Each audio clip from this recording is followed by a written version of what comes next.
할렐루야. 오늘도 주 앞에 전심으로 예배하는 우리 성도님들과 또 헌신하는 우리 여성 목장 모든 지체들 삶에 주님의 은혜와 사랑이 가득하시기를 축복합니다. 이번 주에는 제가 살짝 좀 멘붕에 빠지는 그런 한 주였어요. 아시는 분은 아시겠지만 저는 목요일 저녁에 교회 나와서 주일 설교를 미리 준비를 합니다. 그 전부터 이제 월요일부터 어떤 말씀을 나눌까 초안을 잡고 제목을 정하고 주제를 정하고 틀을 잡은 이후에 목요일에 교회 오면 새벽까지 설교 준비를 하고 이렇게 마무리하고 들어가요. 근데 목요일에 저녁 먹고 와서 막 준비를 해요. 초안을 다 잡아놨어요. 막 열심히 준비하고 제 나름대로는 이번 설교는 이렇게 막 좀 제 나름대로 되게 만족했어요. 초안을 잡은 것, 제목까지 되게 막 스스로 만족해했어. 그런데 불현듯 그때 우리 방조 집사님이 이번 주 여성 목장 헌신 예배 예배위원 알려드리면 되지요 하는 순간 여성 목장 헌신 예배구나. 새로 해야 되는 상황인 거예요. 모든 틀을 다 잡아놓고 멘붕에 빠져서 목요일 밤 10시까지는 그냥 멍 때리고 있었던 것 같아요. 어떡하지 뭘 해야 되지? 기도하고 그리고 오늘 말씀을 함께 준비했습니다. 멘붕에 빠진 만큼 하나님이 더 큰 은혜 주시는 말씀을 주신 줄 믿습니다. 오늘 말씀 가운데 여러분 큰 은혜 있으시기를 주님의 이름으로 축복합니다. 자, 이번 설 연휴에 KBS 특집 프로그램에 아주 반가운 모습을 봤어요. 저는 이제 처갓집에 가 있었는데 토요일이었던 것 같아요. 우연히 채널을 돌리다가 TV를 보는 순간 너무 반가운 거야. 프로그램의 제목이 뭐였냐면요, 40년 만의 비행이라는 제목이었어요. 네, 송골매 콘서트였습니다. 저만 반갑죠. 왜냐하면 1984년에 이 메인 보컬 구창모 씨가 탈퇴를 하고 나서 벌써 40년 만에 처음으로 배철수 씨와 구창모 씨가 같이 한 무대에 쓴 거예요. 얼마나 감격입니까? 저만 감격인데 아무튼 너무 감격스러웠어요. 왜냐하면 제가 어린 시절에 이 구창모 아저씨, 배철수 아저씨 노래를 좋아했어요. 다양하게 좋아하진 않았지만 뭔가 이 매력에 빠졌던 것 같아요. 그 락 음악에. 근데 사실 저는 이 구창모 아저씨의 그 되게 멋진 보컬이잖아요. 그 멋진 보컬보다 배철수 씨의 그 투박한 보컬이 되게 더 마음에 들었거든요. 세상만사라는 노래 굉장히 좋아해요. 세상만사 모든 일이 뜻대로야 되겠소만, 이런 노래가 있어요. 너무 멋있는데 아무튼 그 두 분이 이제 한 무대에 서니까 되게 감격스러운 거예요. 자, 제가 뭐 송골매라는 밴드를 뭐 열성적으로 좋아한 건 아니지만 그래도 전주만 들어도 알만한 그런 노래 있잖아요. 어떤 노래 있는지 아십니까? 어떤 노래 있을까? 전주만 들어도 알 것 같지 않아요? 그렇죠?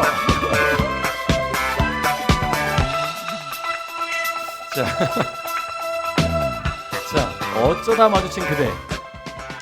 이 전주만 나와도 막 전율이 막 쫙 오면서 소름이 쫙 끼치는 그런 노래인데 저만 그런 것 같아요. 어쨌든 전 그래요. 이거 굉장히 많이 들었습니다.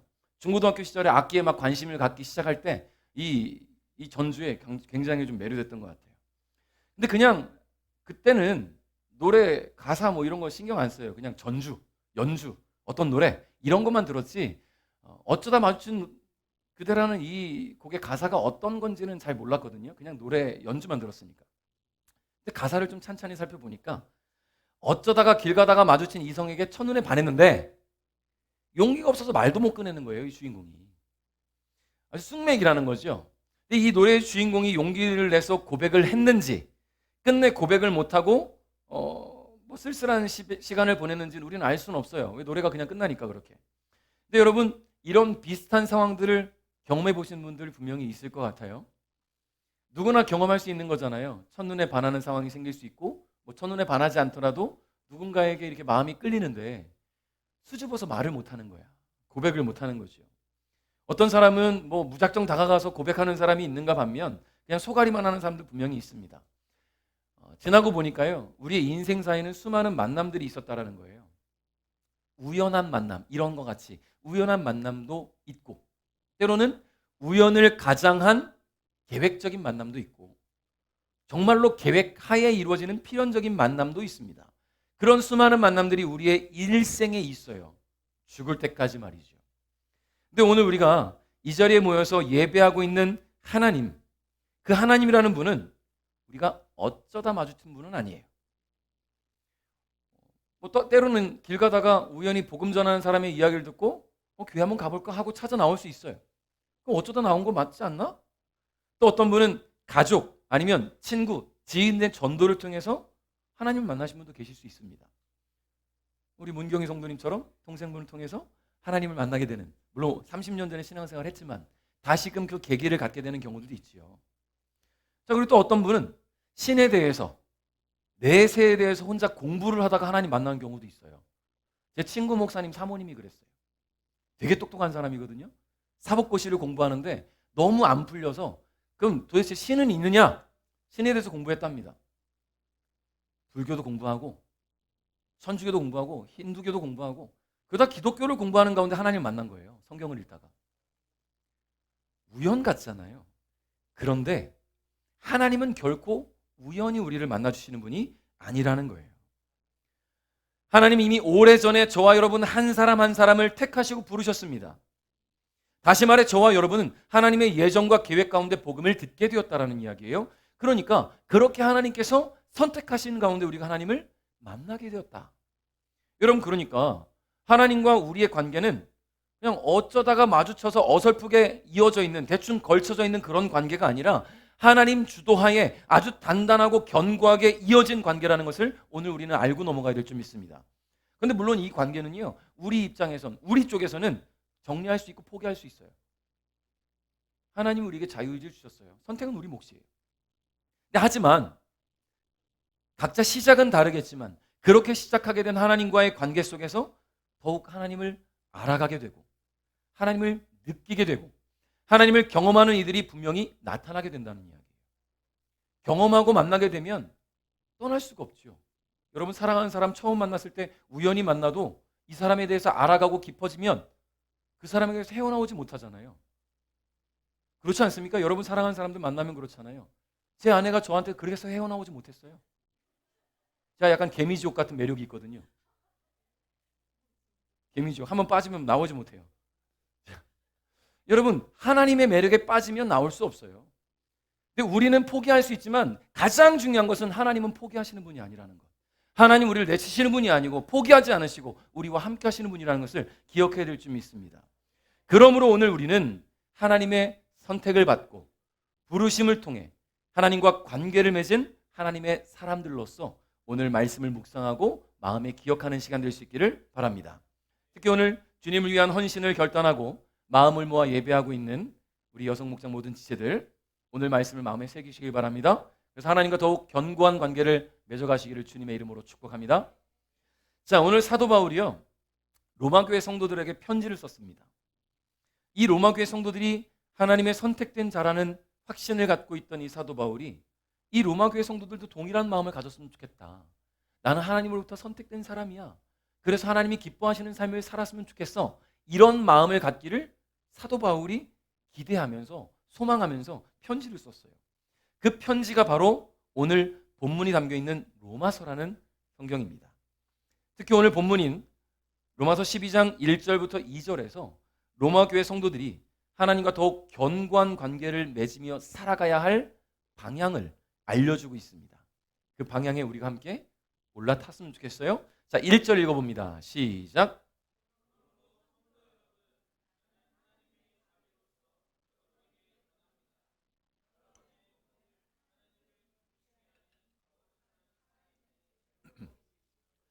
이것이야말로 여러분이 마땅히 드려야 할 영적인 예배입니다. 아멘. 자, 여러분, 좋아하는 사람이 생기면 그 마음을 얻기 위해서 어떻게 합니까? 마음을 얻기 위해서 어떻게 해요? 그 사람이 무엇을 좋아하는지 조사를 하죠. 그 사람이 어떤 취미가 있는지, 어떤 음식을 좋아하는지, 어떤 환경을 좋아하는지를 막 연구할 거예요. 예를 들면 봉사하는 걸 좋아하는 이성이 있다. 주말마다 어디 가는 거 보니까 유기견 보호소에 가더라. 그럼 이 사람과 이어지려면 어떻게 해요? 따라가야 돼요. 유기견 보호소에 가서 개똥도 치우고 목욕도 시키고. 그렇죠? 자, 근데 나는 운동을 진짜 하기 싫어하는데 내가 좋아하는 사람이 너무 운동을 좋아해서 매일마다 아침마다 조깅을 한다. 그 사람의 마음을 얻으려면 어떻게 합니까? 아침에 거기 같이 뛰어야 돼요. 우연이라도 뛰다 오랜만이네 이렇게 뛰어야 돼. 마주쳐야 돼요. 마주쳐야지요. 그 사람에게 관심을 끌기 위해서는 우리는 노력을 해야 된다는 거예요. 맺어지기 위한 어떤 매개체가 필요하다는 이야기입니다. 자, 그럼 하나님을 사랑하는 이들이, 하나님께 관심을 가진 이들이 하나님과 맺어지기 위한 매개체가 있어요. 그게 뭔지 아십니까? 바로 예배라는 거예요. 할렐루야. 예배가 하나님과 사람을 이어주는 가장 중요한 수단이기 때문이에요. 왜 그런가 보니까요, 하나님이 사람을 창조하신 목적이 예배를 받으시기 위함입니다. 그런데 오늘 이 중요한 이야기를 하고 있는 사도 바울이 1절에 이렇게 시작했어요. 그러므로 성도 여러분, 나는 하나님의 자비로서 여러분에게 권합니다 라는 말을 시작해요. 여러분, 사도 바울이 예수님을 믿기 전에 이름이 뭔지 아시죠? 사울이라는 이름을 썼어요. 이 사울이라는 사람은 예수님 만나기 전에는 철저한 유대인이었습니다. 율법주의자였어요. 하나님을 위한 삶이 어떤 것인지를 고민하니까 유대인의 삶에, 율법주의의 삶에 새로운 이단아처럼 등장했던 예수라는 사람을 믿는 그리스도인들을 내가 처단해야 되겠다. 이게 사도 바울의 믿음이었어요. 그게 하나님을 위한 옳은 일이라고 생각했습니다. 사도행전 8장 3절에 보니까요, 사울은 교회를 없애버리려고 집집마다 찾아다니면서 남자든 여자든 닥치는 대로 끌어내어 감옥에 넣었습니다 라고 기록하고 있어요. 그러니까 바울은 이게 하나님을 위한 옳은 일이라고 생각한 거예요. 믿음이 없었던 게 아니라 하나님이 기뻐하시는 일이 이거라고 생각했어요. 자, 그랬던 사도 바울이 어떻게 예수 그리스도의 복음을 전하는 사도가 되었느냐, 또 오늘 어떻게 이렇게 자신감에 충만해서 로마 교회 성도들에게 하나님의 뜻을 권할 수가 있을까? 여러분, 자신감이 없으면 권하지 못하잖아요. 여러분, 바울이 다메섹에 있는 그리스도인들을 잡으러 가는 길에 예수님을 만나게 됩니다. 갑자기 눈앞이 보이지 않게 되었어요. 막 의기충만해서 또 얼마나 많은 예수 믿는 자들을 잡아 죽일까 막 신나가지고 가고 있는데 눈이 보이지 않아요. 길을 갈 수가 없어요. 곁에 있던 사람들도 도움을 줄 수 없어요. 그때 누가 나타나셨냐면 예수님이 나타나셨습니다. 그리고 그를 친히 만나주시고 왜 나를 핍박하느냐 말씀하시죠. 그렇게 예수님을 만난 후 이 사도 바울은 예수님을 전하는 삶으로 180도 바뀌게 되었어요. 그런데 중요한 것은요, 단순히 전하는 것에 그치는 삶이 아니라 이전에 철저한 율법주의자로 살았던 것처럼 철저한 그리스도인으로 살았다는 거예요. 여러분, 이게 굉장히 중요해요. 무엇인가에 빠져서 철저한 삶을 살아가는 사람이 예수님을 만나고 하나님을 만나면 철저한 하나님의 사람으로 살아갈 수 있다라는 거예요. 할렐루야. 이 바울이 고린도서 11장 1절에 이런 말을 합니다. 내가 그리스도의 본을 따르는 것처럼 여러분도 나의 본을 따르십시오. 저는 예전에 어렸을 때는 이 성경을 읽으면 뭐 이렇게 교만한 사람이 다 있어. 어떻게 자기 자신의 본을 따르라고 그래, 자기의 모범을 따르라고 할까 했는데 그 앞에 말이 뒤늦게 막 깨달아지는 거예요. 내가 그리스도의 본을 따른 것처럼. 이렇게 말할 수 있다는 것은 그렇게 살았다는 이야기입니다. 자신이 있다라는 거예요. 바울은 철저하게 말씀에 입각하여 복음을 전하는 삶을 살았던 사람입니다. 주님의 뜻이 무엇인지, 주님이 원하시는 바가 무엇인지 바르게 깨닫고 실천했던 사람이니까, 그렇게 살아왔으니까 자신이 있었다는 이야기겠죠. 자, 영적 자신감으로 가득한 바울은 곧 이어서 이렇게 도전합니다. 1절 하반절인데요. 한번 읽어봅시다. 시작.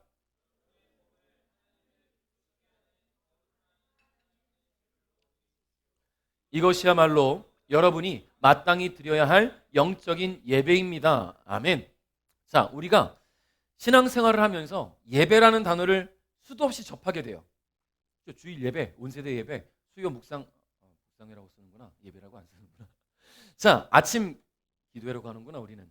자, 근데 보통 우리는 예배라는 단어를 쓰잖아요. 뭐 목장 예배, 새벽 예배, 수요 예배, 금요 예배, 많은 예배들이 있잖아요. 자, 이 예배라는 단어, 교회에서 드려지는 정기 예배를 비롯해서 우리 각자의 삶 속에서 드려지는 살림의 예배까지 우리는 예배하는 삶을 살아갑니다. 그리고 이 예배야말로 하나님과 이어지고 그 관계를 더욱 견고하게 하는 가장 중요한 도구라는 거예요. 근데 오늘 바울은 이 예배의 핵심을 말하고 있어요. 여러분, 예배라는 단어의 그 원어를 보면, 영어를 보면 월십이라는 단어를 쓰는데요. 이 월십은 월스라는 단어와 쉽이라는 단어가 합쳐진 합성어예요. 월스라는 단어가 뭔 뜻인가 보니까 같이라는 단어로 쓰이고, 이 쉽이라는 단어는 보통 배라고 타는 배. 근데 이게 어떤 단어와 합쳐졌을 때 전미사로 쓰이게 되면 어떤 그 성질이나 상태, 자격, 지위 같은 걸로 이제 뜻이 풀어져요. 그러면 가치 있는 자격, 가치 있는 위치라는 단어가 되는 거죠, 한마디로. 하나님은 가치가 있는 분이고 자격이 있는 분이고, 이 월십이라는 단어를 통해 우리가 알 수 있는 것은 가치가 있는 분, 예배를 받으시기에, 찬양을 받으시기에, 영광을 받으시기에 가치가 있고 자격이 있는 분께 고백하는 게 예배라는 거예요. 그러면 중요한 것은 이 예배라는 단어에는 꼭 필요한 게 있습니다. 예배를 받으실 예배의 대상이 있고요, 예배를 드리는 주체자가 있어야 되는 거예요. 드리는 자와 받는 자, 꼭 필요한 것이죠. 자, 세상에는 수많은 예배의 대상들이 있어요. 이 예배라는 단어가 꼭 하나님께만 쓰이는 것은 아닙니다. 다른 종교에서도 또는 그냥 일반적으로도 예배라는 단어를 쓸 수 있어요. 근데 기독교에서 워낙 많이 사용하니까 기독교적 용어처럼 들리지만 그렇진 않아요. 사람들은 알게 모르게 내가 예배하고자 하는 어떤 대상들이 있다라는 거예요. 예배라는 그 뜻을 곰곰이 생각해 보면 어떤 내가 좋아하는 가치가 있고 자격이 있고 어떤 나에게 힘을 주고 나에게 기쁨을 주는 어떤 대상이 있으면 그것을 내가 더 사랑하고 더 아끼고 더 좋아하면 그게 예배라는 거예요, 한마디로. 그러면 여러분 돌아보십시오. 우리는 얼마나 수많은 것들을 예배하고 살아가요? 삶 속에서 내가 사랑하는 사람을 그 누구보다 더 사랑한다, 하나님이라는 분을 제껴놓고 그를 사랑한다면 그게 예배예요. 자신의 보물 1호들이 분명히 있을 거예요. 그 보물 1호를 너무나 아끼고 사랑해서 걔하고만 막 사랑하고 아끼고 막 닦아주고 소중하게 품어주고 시간을 보내고, 그러면 그걸 예배하는 거예요. 저의 보물 1호는 얘예요, 기타. 저기는 이제 어떤 호수로 평가할 수 없는 그 단계고, 보물 1호는 여기. 자, 근데 제가 이 기타를 처음 이제 제 손에 접했을 때 고가니까, 물론 기타 음악하는 사람들에게는 그게 고가는 아니지만 제 입장에서는 굉장히 고가니까 얼마나 사랑합니까? 막 아껴주고 닦아주고 줄도 닦아주고 바디도 닦아주고, 혹시라도 이 나무로 되어 있는 얘가 건조한 겨울에 망가질까봐 이 가습기도 좀 꽂아주고, 막 비싼 건 아니에요. 요만하게 끼우는 게 이상 있어요. 관리를 해준단 말이에요. 그러면 옆에서 지켜보고 있는 사람은 제가 지금 뭐 하는 건가 싶겠죠. 얘가 제 예배의 대상이 돼버리는 거예요. 그래서 저는 이러면 안 되겠다. 그래서 얘는 요즘 관리를 하지 않아요. 관심을 갖지 않습니다. 왜냐하면 하나님이 내 삶의 중심이라는 것, 하나님이 내 삶의 예배의 대상이라는 것을 깨닫기 시작하니까 다른 것에 막 열정을 쏟을 수가 없어요. 여러분, 우리가 사랑하는 다른 어떤 것들, 하나님보다 더 사랑하는 어떤 것들은 모두 예배의 대상이 되고 그것을 예배함이 하나님 앞에 우상 숭배가 될 수 있다는 것을 우리는 기억해야 될 줄 믿습니다. 자, 그런데 이 예배도 지켜야 할 것이 하나 있어요. 오늘 바울이 뭐라고 말했냐면 하나님을 기쁘시게 하는 거룩한 살아있는 제물로 드려라 라고 이야기를 해요. 구약시대에는 제사를 드리기에 앞서서 정결하고 흠이 없는 살아있는 짐승을 제물로 준비했습니다. 그리고 그것을 죽여서 각을 뜨고 내장을 다 빼내서 씻어서 태워서 하나님께 드렸어요. 그런데 오늘 바울이 뭐라고 말하냐면 우리 몸을 거룩한 살아있는 제물로 드리래요. 우리 몸을, 우리 자신을, 우리의 삶을 정결하고 흠이 없는 제물로 드렸던 짐승과 같이 우리를 정결하고 흠이 없는 마음과 삶으로 예배하라는 거예요. 할렐루야. 그러니까 오늘 예배하는 이 순간만큼은 하나님 아닌 다른 것에 마음을 빼앗겨서는 안 된다는 거예요. 우리가 왜 죄가 없습니까? 매 순간 죄를 짓고 살아가는데. 그런 죄를 갖고 이 시간 나왔지만 하나님 앞에 회개하는 거예요. 하나님, 내가 죄를 갖고 나왔지만 오늘 주님께서 용서하시고 회개하는 내 마음을 붙드셔서 하나님만 예배하게 해주십시오. 다른 것에 집중하지 않게 해주십시오. 두고 온 집, 내 삶의 문제들 오늘 다 내려놓고 하나님만 바라보겠습니다. 그게 진정한 예배라는 거예요. 살아있는 예배. 그게 하나님을 기쁘시게 하는 제물이 되는 방법입니다. 그러니까 오늘 이 시간은요, 하나님만 떠올리시면 돼요. 하나님만. 성도 여러분, 오늘 이 예배를 통해 하나님과 더욱 견고하게 이어지시기를 주님의 이름으로 축복합니다. 온전한 예배로 하나님의 기쁨이 되어서 그 누구도 끊어낼 수 없는 그런 줄로 하나님과 이어질 수 있기를 주님의 이름으로 축복합니다. 2절 한번 읽겠습니다. 시작.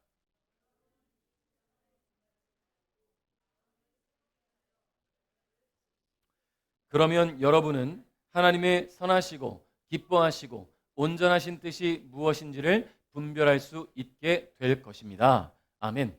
사도 바울은 이 세상을 본받지 말라고 이야기합니다. 참 어려운 말인 것 같아요.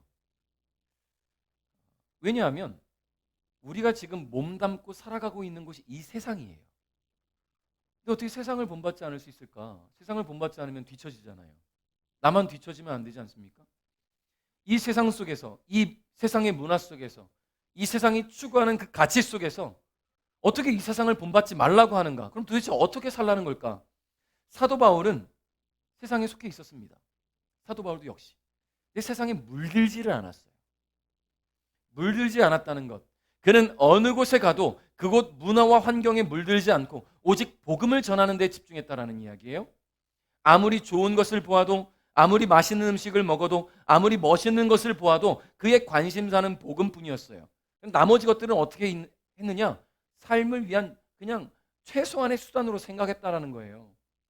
그렇게 바울은 세상 속에 있었지만 세상과는 구별되어 있었습니다. 세상을 본받는 것이 아니라 세상을 복음으로 변화시킬 수 있었어요.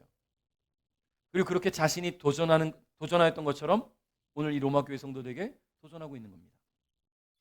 세상과 구별된 성도는 세상에 끌려가지 않습니다. 할렐루야. 오히려 세상을 품고 갈 수 있어요. 우리가 속한 가정과 직장과 학교와 사회 속에서 하나님과 견고하게 이어진 하나님의 사람답게 세상을 품고 살아가야 될 줄 믿습니다. 자, 그리고 사도 바울이 뭐라고 말하는가 보니까 마음을 새롭게 해서 변화를 받으라고 전합니다. 여러분, 세상과 구별된 성도는 이전 것에 얽매여서는 안 돼요. 새로운 것을 도전할 수 있어야 돼요.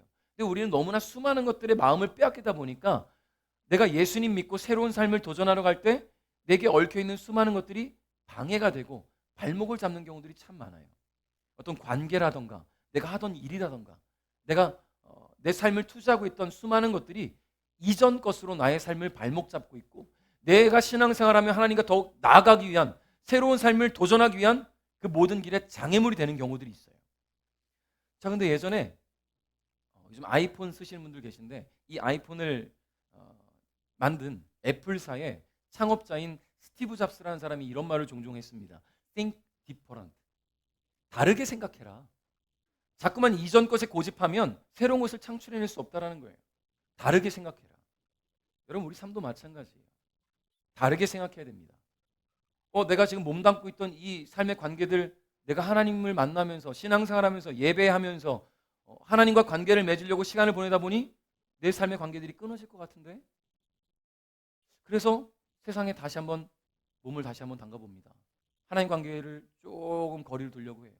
여러분, 다르게 생각하세요. 하나님과 관계를 잘 맺으면 하나님께서 그 내 삶의 모든 관계들을 열어주실 줄 믿습니다. 나는 물질을 더 벌기 위해서 열심히 일하고 열심히 헌신하고 열심히 내 삶을 도전하고 살아가요. 필요합니다. 돈 벌어야죠. 그래야 주님 앞에 헌금도 하고 주를 위해 쓰임받기도 하고. 여러분, 그것이 내 삶을 채워나가는 가장 큰 축복이라고 생각하지는 마십시오. 하나님 더 놀라운 것들을 채우시는 분이니까. 그러니까 다르게 생각해야 되는 거예요. 하나님께 나를 어떻게 더 드릴 수 있을까를 생각해야 될 줄 믿습니다. 과거의 얽매이면 하나님께서 원하시는 삶에 도전할 수가 없습니다. 과거의 영광도, 과거의 죄도, 과거의 좋은 추억들도 이제는 딛고 올라서야 할 발판에 지나지 않아요. 마음을 새롭게 하여 변화를 준비해야 될 줄 믿습니다. 하나님께서 여러분을 어떻게 사용하시고 어떻게 영광의 길로 인도하실지를 기대하면서 말이죠. 자, 2절 하반절 한번 읽어봅니다. 시작. 그러면 여러분은 기뻐하시는 온전하신 뜻이 무엇인지를 분별할 수 있게 될 것입니다. 아멘. 자, 여러분, 이 악한 세상은 하나님의 뜻을 분별하지 못해서 그저 새로운 것들을 추구하고 더 나은 행복만을 추구했어요. 물론 그래서 많이 발전했죠. 이전에 경험하지 못했던 삶이 우리의 삶에 펼쳐졌어요. 어제 제가 용인 수지에 좀 다녀왔는데 되게 오랜만에 반가운 얼굴을 만났어요. 김지민 전도사님, 우리 예전에 베들교회 사역도 했었고 저랑 어려서 같이 성장했던 녹음실을 운영하고 있고 음향 관련 사업을 하면서 또 수지에 있는 마이너 스윙이라는 카페 이제 대표가 이거를 차리면서 그 카페에서 금요일 토요일 날 공연을 하는 거예요. 근데 그 공연 관련된 모든 이제 음향이나 세팅이나 이런 것들을 이 친구가 다 감당하고 있어서 어제 갔어요. 만나서 이야기를 나누고 그리고 소개에 따라 그 대표님과도 이야기를 나눴는데 이제 저랑 연배가 비슷한 때예요. 그러니까 과거로 회귀하면서 이야기를 하다 보니까 아시는 분도 아시겠어요? 주찬영 선교단의 찬양 이야기가 나오고 옹기장의 선교단의 찬양 이야기가 나오고 그 이름이라는 찬양을 막 유튜브로 틀어가지고 함께 들으면서 막 옛 추억에 빠져들고 막 그런 시간을 보냈어요. 자, 여러분 이렇게 옛날만 생각해도 우리 그때는 되게 순수했습니다. 목사님 이런 얘기를 해요. 그래요. 제가 고등학교 때 그때 우리 학생들 많이 모였었거든요. 저도 고등학교 때예요. 선생님이나 부장님이나 전도사님 없이 우리끼리 토요일 날 예배를 만들어서 기도회를 만들어서 토요일 날 교회에서 2시간씩 기도하고 그랬어요. 막 우리끼리 찬양하고. 어떻게 이렇게 순수했을까? 그때는 순수했는데 지금은 좀 쉽지 않아요. 그랬더니 이 대표님이 한마디 하더라고요. 미디어가 발달했잖아요. 그러네요. 우린 그때는 삐삐밖에 없었어요. 할 게 없었어요. 하나님을 더 찬양할 수 있었던 것 같아요. 더 순수했던 것 같아요. 새로운 것들을 만들어내고 추구하고 발전하면서 우리의 삶은 나아졌지만 그만큼 하나님과의 관계를 더 이어나가기 위한 순수성을 상실하게 된 것 같아요. 그러다 보니까 자꾸만 삶의 만족을 위해 변화를 추구하게 되고 그러다 보면 더 새로운 것을 원하지 이전 것에 만족하지 못해요. 처음에 핸드폰 나왔을 때 얼마나 놀라웠습니까? 맨날 공중전화로 전화하다가 손으로 들고 갈 수 있는 전화 얼마나 행복했어요. 근데 스마트폰 나오니까요. 요즘 누가 전화만 되는 폰 들고 다닙니까? 스마트폰 쓰잖아요. 핸드폰으로 뭐 기사도 보고 날씨도 보고 뭐 영상도 보고 발전하니까 그거 보면서 살아가지 않습니까? 그러니까 하나님을 향한 우리의 집중하는 시간들이 그만큼 더 사라지게 되는 것 같아요. 여러분, 삶의 만족을 위해 변화를 추구하던 사람들은 마음이 삭막해져 갔고요. 인격적 교감이 사라지는 이 시대를 살아가게 되었습니다. 그러나 하나님의 선하시고 기뻐하시고 온전하신 뜻이 무엇인지 분별하는 하나님의 사람들은 이러한 변화를 하나님의 뜻으로 채워갈 수 있기를 바랍니다. 할렐루야. 미디어 발전해야지요. 그리고 이 미디어를 통해서 주의 복음이 전해져야죠. 하나님이 드러나야죠. 하나님이 나타나야죠. 그렇기 때문에 우리는 비전이 있고 소망이 있는 거예요.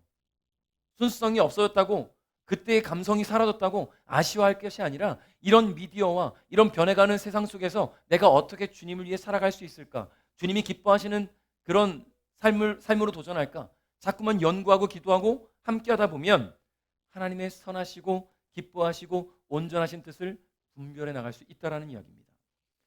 여러분 왜 이런 일들이 가능하냐면 하나님이 선하신 분이기 때문이에요. 죄 가운데 있는 우리를 하나님이 너희는 죄인이지만 내가 의롭다 칭해줄게. 나를 믿어. 내가 너를 의롭다고 의인이라고 불러줄게. 그게 하나님이에요. 선과 악이 공존하는 이 세상에 우리가 자칫 잘못하면 이 악한 세상의 지배의 삶에 빠질 수도 있지만 이때 하나님의 선하심을 의지함이 우리에게 큰 능력이 됨을 여러분 기억하시기 바랍니다. 하나님의 선하심이 우리 삶을 붙들고 있다는 사실을 잊지 않았으면 좋겠어요. 자, 그러면 하나님이 기뻐하시는 뜻이 무엇인지를 분별해야죠. 그래야지 그렇게 살아갈 수 있잖아요. 그러려면 하나님이 기뻐하시는 삶을 살아야 되는데 간단하죠. 너무 간단하죠. 하나님 기뻐하시는 삶을 살아야 돼요. 어떻게 하는 게 하나님이 기뻐하시는 걸까요? 무엇이 하나님이 기뻐하시는 삶일까? 여러분 지난주에도 말씀드렸는데 히브리서 11장 6절 시작. 믿음이 없이는 어느 누구도 하나님을 기쁘시게 할 수 없습니다. 할렐루야. 그렇습니다. 결국 믿음밖에 없어요. 믿음 말고는 하나님을 기쁘시게 할 수 있는 방법이 이 땅 가운데 존재하지 않아요. 그러면 과연 믿음을 뭐라고 표현할 수 있을까? 믿음을. 제가 지난 주간에 이제 수요 묵상회 때도 또 새벽에 아침 기도회 때도 함께 나눴는데 믿음에 대해서 쉽게 설명을 하려고 고민하다 보니까 연구하다 보니까 하나님 지혜를 주셨어요. 걔는 훌륭하다 보신 분. 강용욱 대통령 아저씨 나오는 건데요. 가끔 막 입질하고 막 지나가는 사람이나 걔가 막 으르렁 되는 이 개를 훈련시킬 때 이 강용욱 훈련사님이 이 개를 막 컨트롤하면서 옆에 다른 사람과 또 한 마리의 개를 지나가게 둡니다. 근데 이 개를 뭐라고 말하냐면 헬퍼독이라고 말해요. 훈련을 위해 돕는 강아지. 얘는 너무나 훈련이 잘 돼 있고 자기 주인과 교감이 너무 잘 돼 있어서 주변에 어떤 소리가 들려도, 환경이 와도, 뭐가 막 얘를 자극하는 일이 생겨도 주인만 바라보는 거예요. 이 주인의 얼굴만 또라지를 보고 주인이 말하는 대로, 시키는 대로만 움직여요. 그러니까 이 훈련받는 강아지가 아무리 짖어도 걔는 관심이 없어요. 내 주인이 나를 지켜보고 있으니까. 근데 얘도 주인만 지켜보는 거예요. 집중하고 있다는 겁니다. 여러분, 믿음은 하나님께 집중하는 거예요. 하나님께 집중하는 거예요. 다른 것에 집중하는 것이 아니라 하나님께 집중하는 것. 여러분, 집중한다는 것은 시선을 오직 하나님께만 고정하는 것을 말합니다. 옆에서 어떤 유혹이 와도, 어떤 소리가 들려도, 어떤 환경의 변화가 와도 하나님께 고정되어 있는 시선을 돌리지 않는 것, 그게 바로 믿음이라는 거예요. 그렇게 집중하는 것이 믿음. 여러분, 세상과 구별되어서 세상에 물들지 않고 세상을 품고 하나님만 바라보는 것, 그것이 믿음입니다. 그리고 이런 믿음이 있는 자를 하나님이 기뻐하십니다. 할렐루야. 자, 그럼 우리 모두 하나님이 기뻐하시는 삶을 살아갈 수 있겠죠? 어렵지 않잖아요. 집중하면 돼요, 하나님께. 그럼 또 이렇게 반문할 수 있습니다. 하나님, 나에게는 잡이 있습니다. 돌봐야 될 가족이 있습니다. 엮여있는 수많은 관계들이 있습니다. 하지 말라는 게 아니에요. 내 일과 내 가정과 내가 엮여있는 모든 관계 속에 하나님이 동참하시면 돼요. 할렐루야.